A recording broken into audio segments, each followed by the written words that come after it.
Hello. I am the microphonis. And this is my explanation of the United Kingdom's electoral system.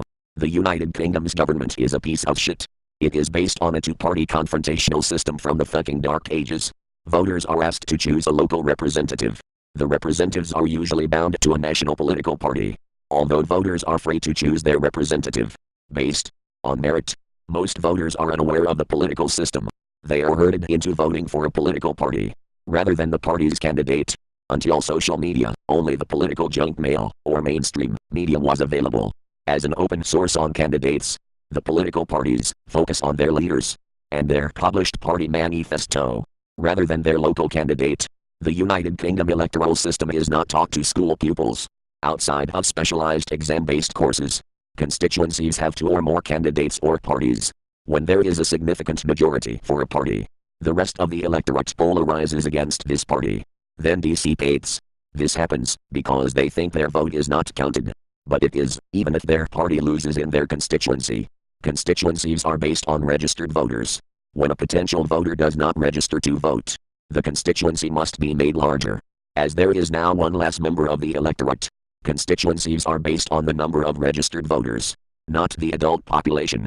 Only if you are registered to vote are you part of the constituency. Disenfranchisement increases political power. By making the electoral system biased towards a two-party system, it is much easier to disenfranchise the electorate, because adults are made to think that their vote is not counted. The first past the post is a shit system. Anybody who states it is the best system we have does not understand the system, or thinks minority rule is best. The first past the post system was implemented when there was only two parties. It was not designed for a 3, 4 or more party system. In fact, first past the post is only slightly better than a single party system, as seen in China. With first past the post, only the party with the most votes wins the constituency, even if the vote is won by a single vote. In a first past the post government, the party with the most members of parliament gets the chance to form the government first. If they are unable to command a majority of the members of parliament, then the next largest party has a chance to form the government. The parties that do not form the government are called the opposition, with the largest party in the opposition parties being called the official opposition. The official opposition's function is to scrutinize the government's actions. The government controls what actions the government takes. It sets public spending, decides what laws are needed, manages foreign affairs, as well as government policies. Your constituency member of parliament is your point of contact to government. Members of parliament are accountable to anyone who is registered to vote in their constituency, regardless of their party affiliation. Members of parliament do not have to agree to the government's policies.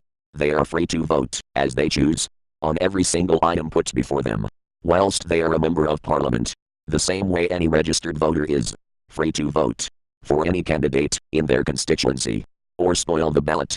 Members of parliament who ignore their constituency's requests are unlikely to be voted in at the next election. Make parliament work for you. Register to vote. Vote at every election.